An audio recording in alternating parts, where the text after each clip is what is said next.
There's a hymn that Johny Cash sung. He wrote and sang this hymn. Were you there when they crucified my Lord? And Johny Cash and his lovely wife Joan Carter Cash sang at many concerts in the United States, and everybody enjoyed them. And Joan Carter Cash was talented. She could write music and lyrics. And Johnny visited Ireland many times because his family originated from here, and he loved Ireland. And he wrote and sang 40 Shades of Green in memory of Ireland with all the greenery that we have. And that's the way he wrote it. So we enjoyed his singing, and he sang Irish songs and other songs. Yeah. Were you there when they crucified my Lord? Were you there when they crucified my Lord? Sometimes it causes me to tremble, tremble, tremble. Were you there when they crucified my Lord? Were you there when they nailed him to the cross? Were you there when they nailed him to the cross? Sometimes it causes me to tremble, tremble, tremble. Were you there when they nailed him to the cross?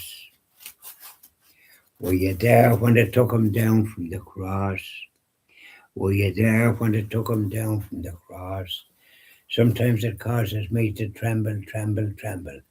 Were you there when they took him down from the cross? Sometimes it causes me to tremble, tremble, tremble. Were you there when they took him down from the cross? Were you there when they laid him in the tomb? Were you there when they laid him in the tomb? Sometimes it causes me to tremble, tremble, tremble. Were you there when they laid him in the tomb? Were you there when the stone was rolled away? Were you there when the stone was rolled away? Sometimes it causes me to tremble, tremble, tremble. Were you there when the stone was rolled away? Well, you weren't. The soldiers was there. And when that stone was rolled away by the angels of heaven from the tomb, a big stone blocking the tomb, they went as white as sheets and ran like jackrabbits, afraid of their lives.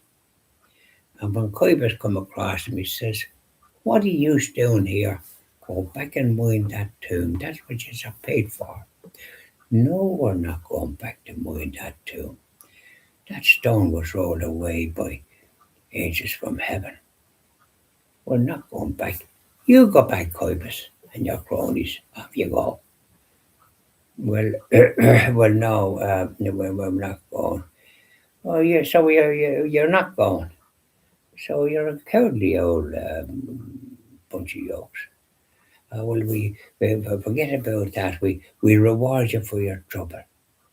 The 30 pieces of silver. But we know all about it. Can't hide the truth."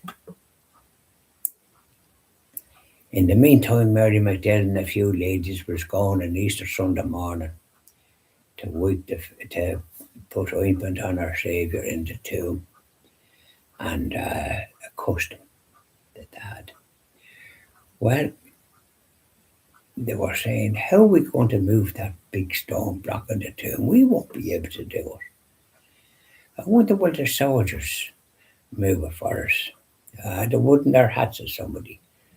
They wouldn't do a handstone for you. They're as thick as double digits. Eat them as you like." So as they come towards the tomb, they saw the stone was moved away, and there was no sign of them soldiers. "Oh, thanks be to God," said some of them. "No soldiers is not here."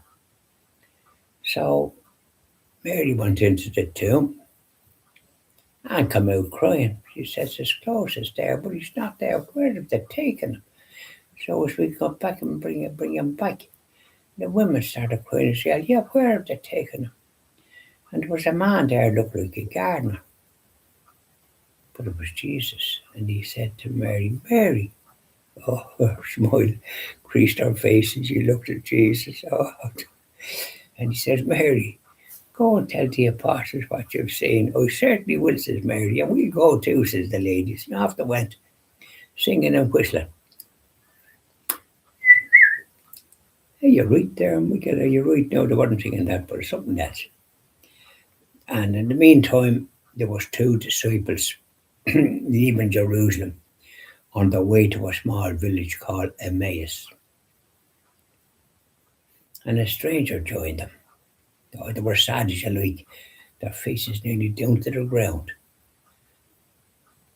What's wrong with you, says the stranger. Did you see a ghost? No, we saw no ghost. Are you the only one that doesn't know what happened? What happened, says the stranger. Our Saviour was crucified.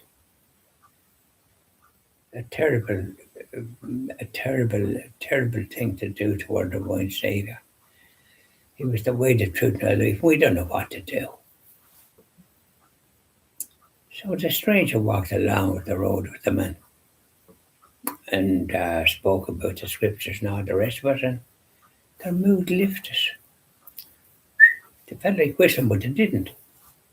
And they felt they smiling, but they said now and again, is that so?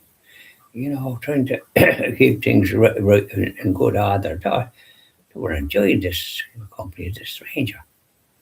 And as I neared Emmaus, it was getting dark, and the stranger was about to go on.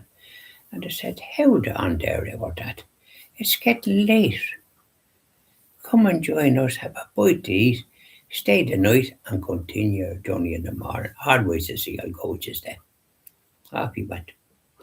So they went into the house and they were tucking into the food, licking their lips, happy as Larry. And at the breaking of the bread, they recognised Jesus, and he disappeared. We called him Jack and Joe. Well, says they, can you beat that? No wonder we were felt as happy as Larry when we were going along the road. He was telling us all about the scriptures and that. It lifted our spirits. Suddenly we were felt like smiling and whistling. But we didn't have any of that now. Well, wasn't we blessed? Well, we're tired and we could sleep standing up like a horse. But we have to go and tell the apostles.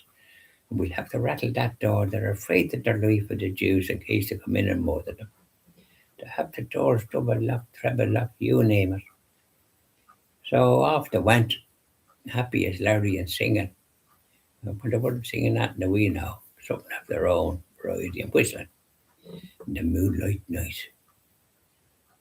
They didn't find the time going with the great honour that Jesus appeared to them. Oh, don't be talking. So they rattled that door good though and said, Jack and Joe here, we're the bearer of good news. So eventually the door was opened. Up the stairs they went, we've good news.